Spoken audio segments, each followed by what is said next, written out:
Billionaire Betsy DeVos has faced a substantial amount of opposition as the education secretary, and this is because, quite frankly, she's made it clear that she doesn't give a damn about American students. She's not advocating for us or fighting on our behalf as she's supposed to.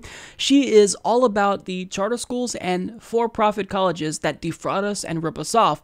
So she's now being sued because the American people know exactly whose side she's on. Now, to give you some context, during President Obama's term, the Education Department created a number of protections for students that were basically defrauded by these predatory for-profit colleges. But once Trump was elected and Betsy DeVos came in, these billionaires no longer thought that these protections were necessary, and they decided to delay them. Now, as a result, 18 states are now suing Betsy DeVos, and they're alleging that her decision to delay these protections are actually illegal. So according to Politico, 18 states and the District of Columbia filed suit against Education Secretary Betsy DeVos on Thursday over her delay of regulations meant to protect federal student loan borrowers defrauded by their schools. The lawsuit, filed in federal district court in D.C., led by Massachusetts and joined by 18 other Democratic attorneys general, accuses DeVos of illegally delaying the regulations aimed at predatory colleges, which were finalized by the Obama administration and had been set to take effect on July 1st.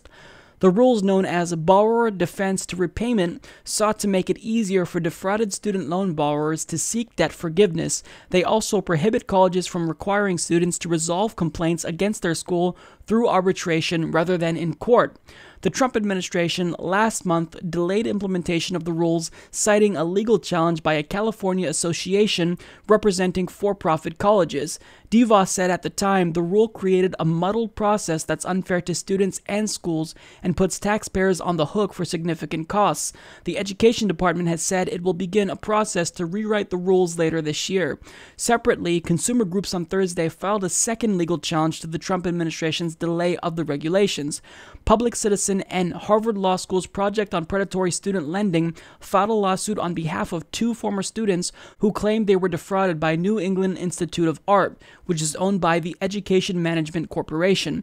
The students say they want to sue that company, but can't because they signed an agreement to resolve any complaints through arbitration, an agreement that would have been banned by the regulations DeVos is delaying.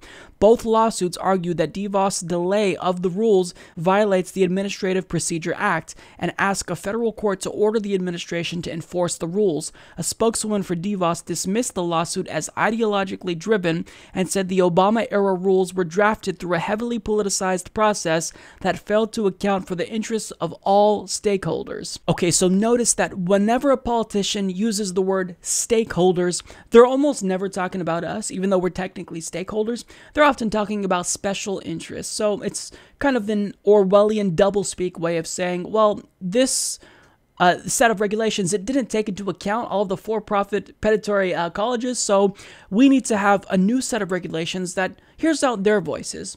Actually, we don't. You're the education secretary. You're supposed to protect American students, and you're not doing that. You are delaying protections that would help them and ameliorate any of the loss that they suffered when they were defrauded by these predatory colleges.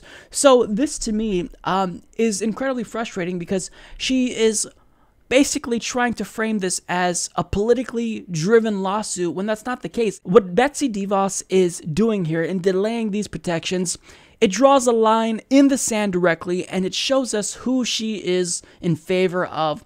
She's not here to advocate for us. That's not why she became the education secretary. She's there to push for charter schools and the privatization of education, and certainly this lawsuit and those regulations that Obama's administration implemented got in the way of her agenda. So, of course, what she's doing is wrong, and I really hope that this lawsuit doesn't go her way because these regulations are obviously necessary and they're long overdue. Support this podcast by joining the independent progressive media revolution today at humanistreport.com.